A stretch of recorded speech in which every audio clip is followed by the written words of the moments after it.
Assalamualaikum warahmatullahi wabarakatuh. Waalaikumsalam Bismillahirrahmanirrahim. warahmatullahi wabarakatuh. Alhamdulillahirabbil alamin wa bihi nasta'inu umur dunya waddin wa ala alihi wa sahbihi ajma'in. Amma ba'd.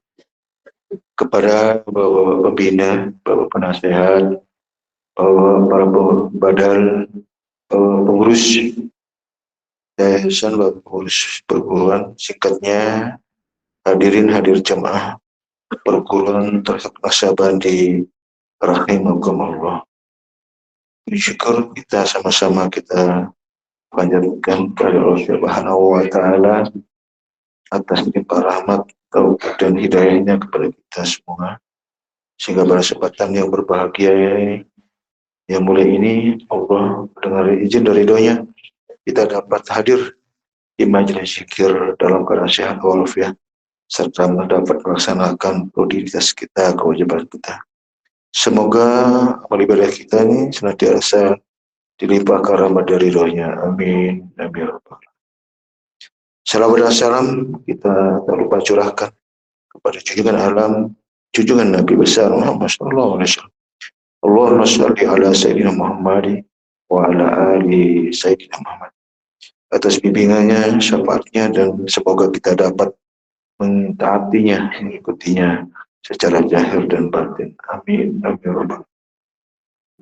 Alhamdulillah wa syukurillah wa nikmat Allah untuk menyongsong daripada awal Ramadan. Nah, ini kita membekali diri kita dengan mujahadah, riyadhah, dengan berlatih, dengan kita berjuang.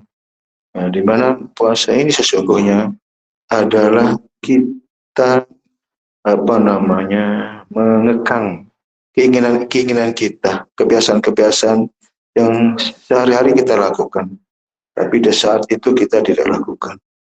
Itu menjadi sesuatu hal yang sangat tidak semua orang mampu. Di situ kita dilatih, ya, ditempa, kita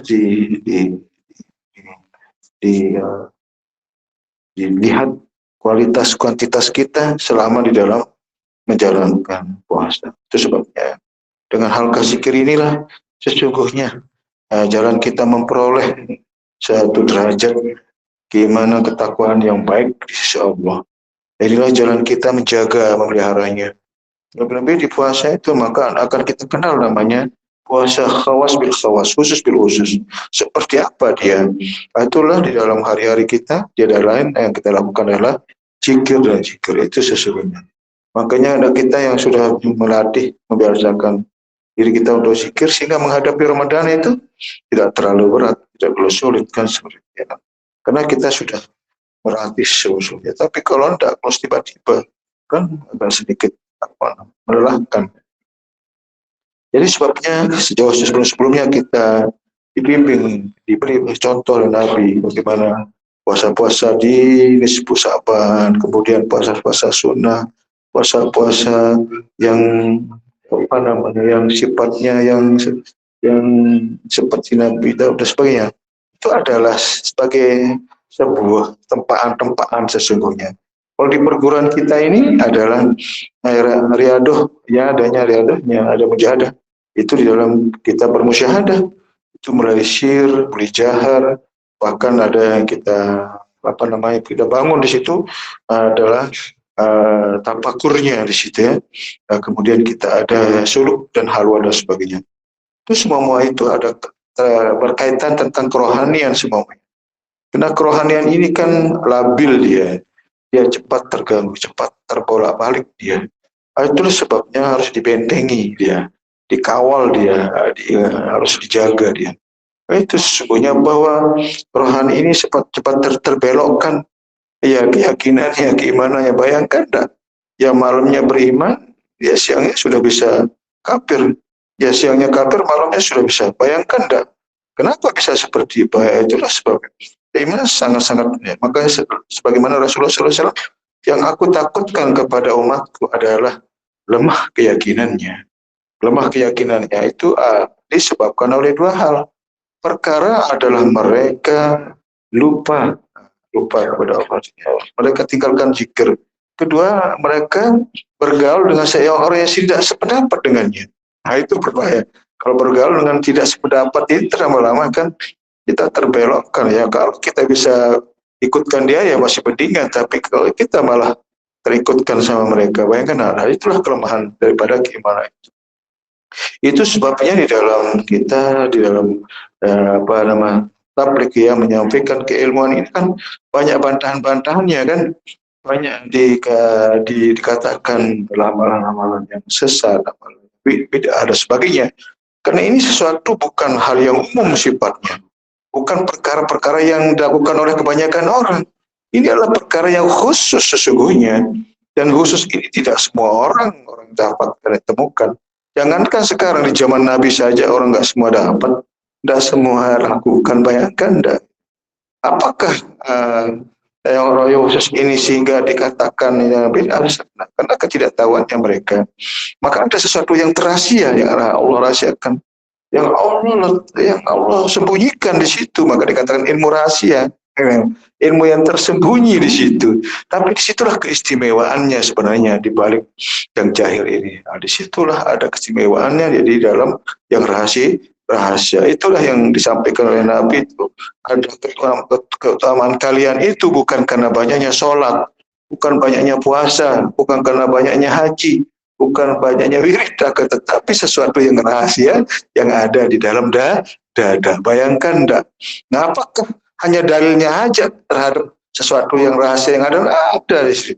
Disitulah makanya orang menuntutnya ilmunya, dituntutlah ilmunya walaupun itu di itulah yang kita temukan, kita dapatkan di dalam wadah perguruan ini. Nah, inilah yang patut kita syukuri, dan inilah muara kita, musyahadah kita beribadah, bukan lagi ke fisik, bukan lagi apa yang dibaca dan apa yang ada dalam pikiran, apa yang ada dalam gerakan, dan apa yang ada di lisan dan sebagainya, dan apa yang ada di dalam hati di situ. Maka dalil-dalil ini begitu banyak untuk menjelaskan perkara yang di dalam ini. Nah, itulah baik dalam akli-nakli, bahkan di dalam dalil-dalil afaki namanya. Alam ini menjelaskan tentang yang tersirat di situ sebenarnya. Cuma bagaimana untuk menemukannya? Makanya dulu mendapatkan ilmu bertapa, berhaluat, bersemedi, bersuluk. Di situ dia temukan. Itu bayangkan enggak? Nah, maka ada jalan spiritual seperti itu orang. Tapi kita ini dalam menuntut ilmunya kan gitu. Tuntutlah ilmunya walaupun itu. Makanya kita diperintahkan oleh Nabi, kalau kita tidak mampu, tidak kuat melalui haluat, melalui suluk, kita diminta melalui menuntut ilmu. Tuntutlah kepada ahlinya. Di situ kita temukan apa yang ditemukan oleh mereka dalam proses suluk haluat itu sama dengan apa yang kita ditunjukkan. Makanya jamaah-jamaah yang sudah melakukan spiritual itu, ketika dijelaskan, ditunjukkan ilmunya, ini juga yang ditemukan. Bayangkan tak? Nah, itu yang saya maksudkan, bahwa alhamdulillah kita tanpa proses itu kita sudah dapatkan, dan kita itu yang patut kita syukuri. Tinggal kita imani, amalkan, istiqomah, selesai. Itu sungguhnya, dan jangan kita kurangi, lebihkan dan sebagainya kan gitu. Karena ilmu ini sesuatu hal yang sudah yang nyata, yang sudah azali, yang sudah Allah bagi dan Allah letakkan terhadap hati orang yang beriman yang ada di situ. Apa yang ada dalam diri kamu, kenapa anda? Kesalahan kita karena tidak memperhatikannya, tidak mengambil ilmunya, tidak mengambil tindakan, tidak kita amalkan, tidak kita pakai dalam beribadah, hanya mengandalkan kauliah dan fi'liyahnya. Kauliahnya kemana? Itu sebabnya menjadi tidak sempurna ketika tidak kita ikutkan kalbu kita dalam berzikir, dalam sholat, dalam syirak, semua. Terlebih-lebih dalam kita situasi zahir ini sudah tidak bisa berdaya, sudah diambil oleh Allah pendengaran, penglihatan, gerak dan semuanya. Hanya kerohanian saja yang masih ada.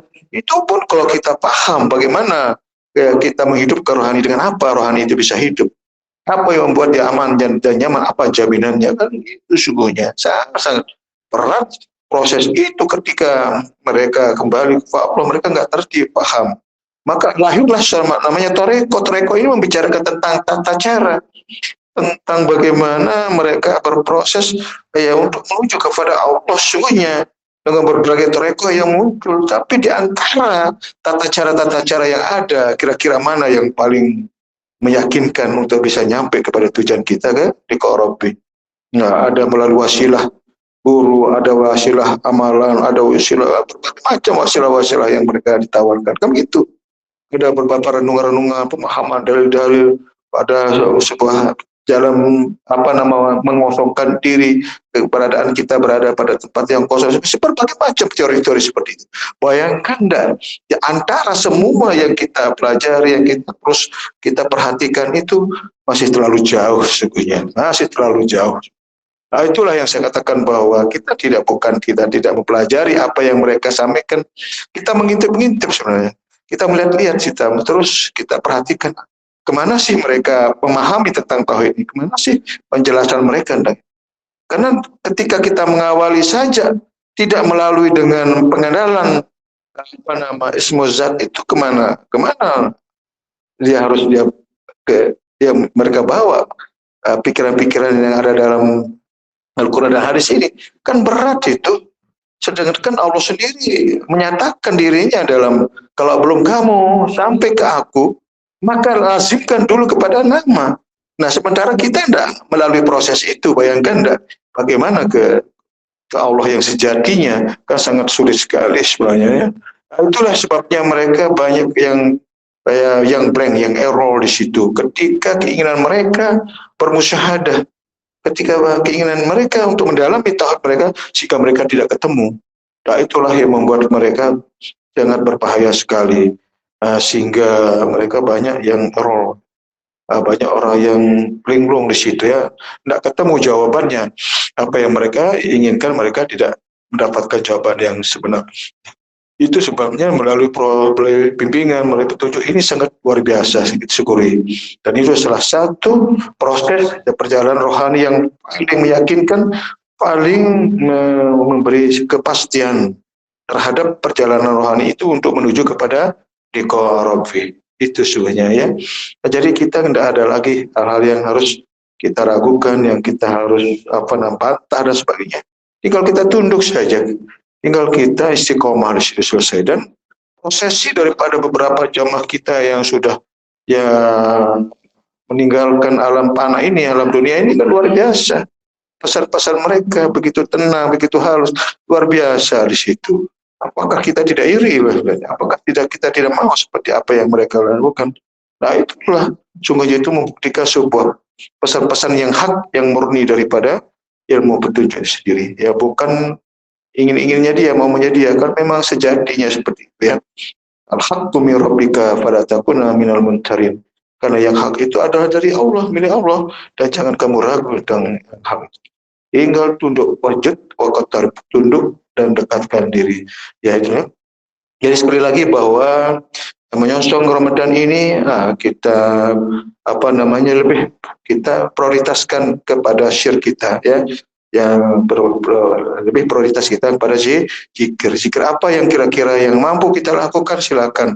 Syirkah misalnya, jaharkah misalnya, tafakur misalnya dan sebagainya, itu loh kita isi dengan suasana zikir di bulan Ramadan, sehingga Ramadan ini lebih baik daripada yang sebelumnya. Demikian mungkin kurang lebihnya. Wabillahi taufiq. Wassalamualaikum warahmatullahi wabarakatuh.